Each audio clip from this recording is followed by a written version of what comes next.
Dari 273 anak-anak Jawa Barat yang terjaring di seluruh provinsi Jawa Barat dengan berbagai latar belakang, dengan berbagai kondisi, dengan berbagai keadaan, hari ini sudah tumbuh menjadi anak-anak yang sehat, memiliki visi dan memiliki harapan. Bahkan menurut saya jauh lebih baik dibanding yang tidak mengikuti pendidikan di Dodik, Lembang, Rindam 3, Siliwangi. Saya ucapkan terima kasih buat komandan, wakil komandan, dan para pelatihnya. Yang pertama, hari ini kita bersama-sama memperingati upacara kebangkitan nasional. Saat masyarakat Indonesia, masyarakat Nusantara disadarkan dari ketertutupan telinganya, dari ketertutupan matanya, dari ketertutupan hatinya, dari kebutaan matanya, dari ketulian telinganya, dari kebisuan lidahnya, dan dari ketutupan hatinya, di mana saat itu kita masuk pada sebuah fase kita ternina bobokkan oleh imperialisme kolonialisme yang menghamparkan lapangan pekerjaan, yang menghamparkan perkebunan, yang menghamparkan areal persawahan, yang menghamparkan areal-areal irigasi, yang menghamparkan areal bendungan. Tetapi mereka mengisi gedung sate ini, mereka mengisi gedung-gedung indah dan mewah di seluruh Nusantara. Tetapi gedung-gedung itu hanya memiliki hak mereka untuk melakukan pengelolaan keuangan, untuk melakukan pengelolaan kekuasaan, di mana seluruh hasil kekayaannya dinikmati oleh mereka dan dikirimkan ke negerinya, dan kemudian rakyat Indonesia hanya menjadi kuli dengan gaji yang terbatas, dan beberapa orang Indonesia yang tunduk menjadi kaki tangannya menikmati sebagian kekuasaannya, bahkan menikmati uang-uang yang seharusnya dibayarkan kepada para pekerja Indonesia yang lapar, yang hitam kelam terbakar, yang disebutnya sebagai rodi. Mereka mengambil hak-hak mereka dan dinikmati oleh mereka yang hari itu berkongsi dengan kolonialisme. Maka kesadaran itu tumbuh, lahirlah gerakan Budi Utomo, lahirlah gerakan Sumpah Pemuda, dan seluruh gerakan itu dimulai dengan sebuah kesadaran dan hilangnya rasa takut pada dirinya bahwa kita adalah pemilik hak dari negeri ini. Hari ini kita disadarkan pada sebuah peristiwa di mana kita sering buta mata kita, kita sering tuli telinga kita, dan kita sering gagu lidah kita. Ketika anak-anak kita berteriak di jalanan, mengusung sangkur, membawa celurit, saling berkejaran, darah menetes di setiap sudut kota, motor-motor dibakar, orang menjerit penuh rasa ketakutan, kita hanya bisa diam. Ketika di sudut-sudut kota anak-anak kita menenggak ciu, ketika sudut-sudut kota anak-anak kita makan eksimer, ketika di sudut-sudut kota anak-anak kita makan minuman oplosan, mereka jatuh tersungkur, matanya merah penuh dengan rasa emosi, pulang ngamuk ke orang tuanya, kita hanya bisa diam.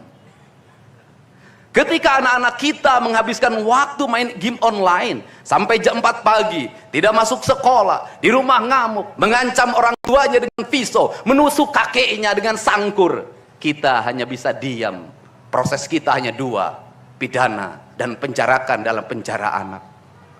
Tetapi kita tidak pernah menyadari bahwa seluruh lorong-lorong kegelisahan mereka, seluruh hiruk pikuk jalanan tak membuat mereka nyaman. Sudut-sudut rumah menjadi neraka bagi kehidupan mereka.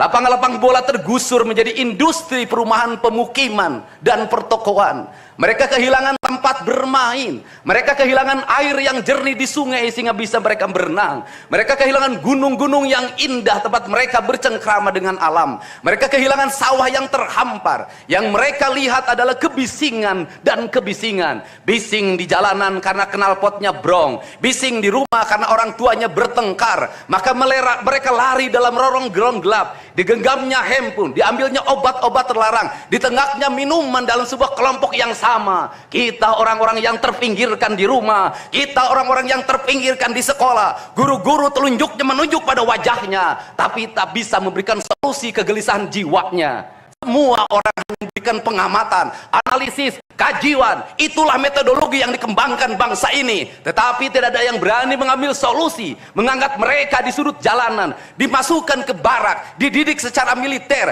diarahkan menjadi anak-anak yang berguna. Kedisiplinan militer adalah harga mati bagi kemajuan bangsa, bukan musuh. Pandangan-pandangan buruk terhadap militer adalah pandangan-pandangan orang yang takut anak-anak Indonesia bangkit, yang takut anak-anak Indonesia mencapai kemajuan. Mereka takut bangsa ini menjadi bangsa kokoh dan tegap. Mereka ingin bangsa Indonesia menjadi bangsa pemabuk yang setiap hari mabuk akan ilmu pengetahuan, yang setiap hari bertengkar di TV, yang setiap hari bertengkar di medsos, sementara hamparan kekayaan alam diambil sama mereka. Janganlah kita menjadi antek dari bangsa lain, memporak-porandakan diri sendiri dan bangsanya dengan alasan pengetahuan, dengan alasan hak asasi manusia. Anak membawa motor di bawah umur adalah pelanggaran hak anak. Kapan kita bertindak? Dan selama ini kita membiarkannya. Anak-anak nonton film tanpa didampingi oleh orang tua, itu adalah pelanggaran anak, dan kita tidak pernah bertindak. Anak-anak di bawah umur merokok, minum minuman keras, itu adalah pelanggaran hak anak. Semuanya kita berdiam. Anak-anak main game online, nonton tayangan-tayangan dewasa lewat media sosial, kita berdiam. Negeri ini akan hancur manakala semua orang berdiam. Maka orang yang memegang kekuasaan harus menggunakan tangannya untuk merubah seluruh kemunkaran ini menjadi sebuah kebajikan.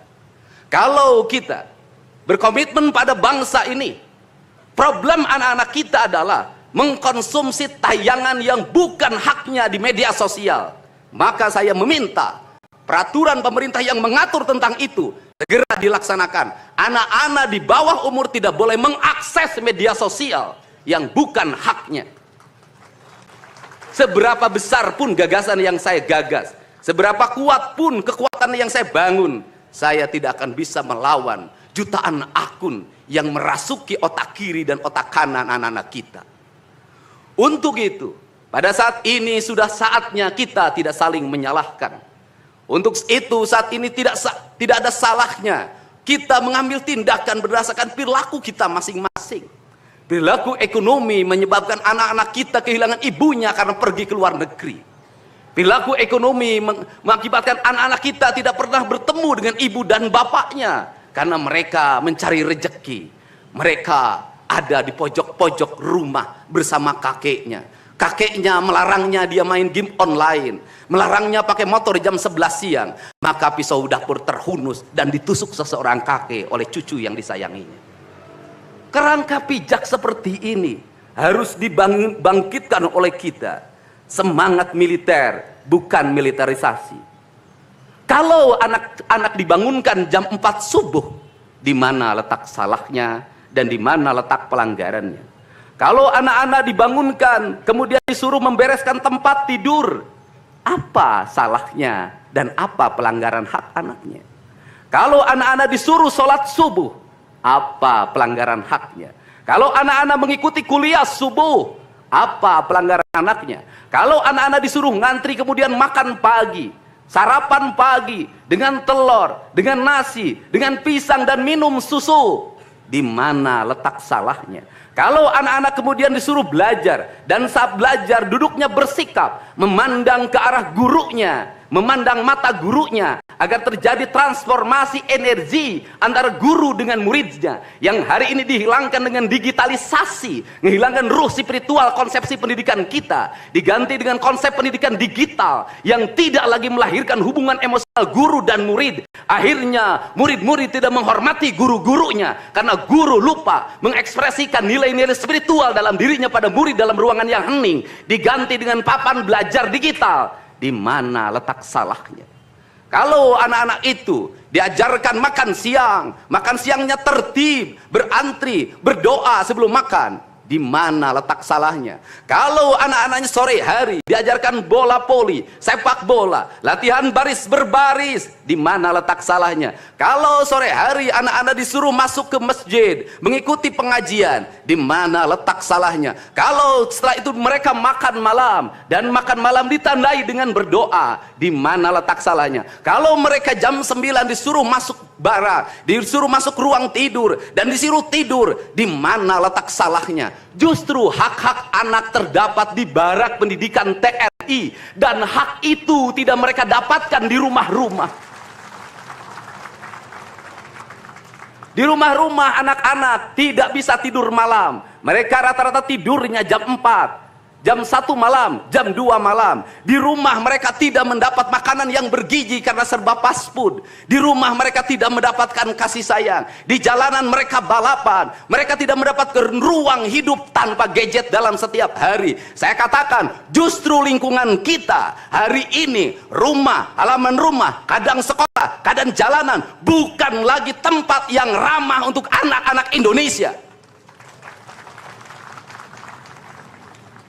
Untuk itu apa kebijakan yang harus kita lakukan? Kebijakan yang harus kita lakukan adalah mindset pembangunan dirubah. Ekonomi bukan segalanya. Itu penting. Tetapi ekonomi tidak boleh membunuh ruang-ruang publik di mana orang mendapat ruang bercengkrama.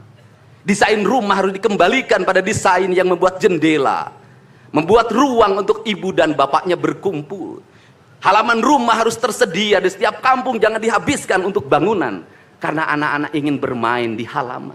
Lapangan bola di setiap desa harus ada. Karena apa? Karena mereka terus berinteraksi olahraga. Sungai-sungai harus dijernihkan, karena anak-anak orang miskin tidak bisa berenang di kolam renang yang berbayar. Mereka harus berenang di sungai-sungai yang jernih.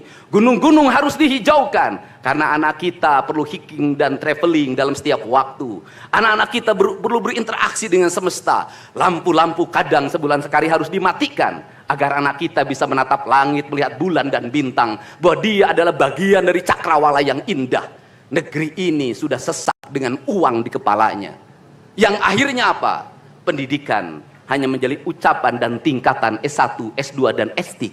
Tapi pendidikan lupa ada nilai esensial yang harus dihidupkan dalam relung hati manusia. Pendidikan Indonesia adalah mewujudkan manusia Indonesia seutuhnya. Mewujudkan manusia Indonesia seutuhnya dalam falsafah Sunda disebut Pancawaluya. Cager, bager, bener, pinter, singer. Itulah falsafah pendidikan asasi.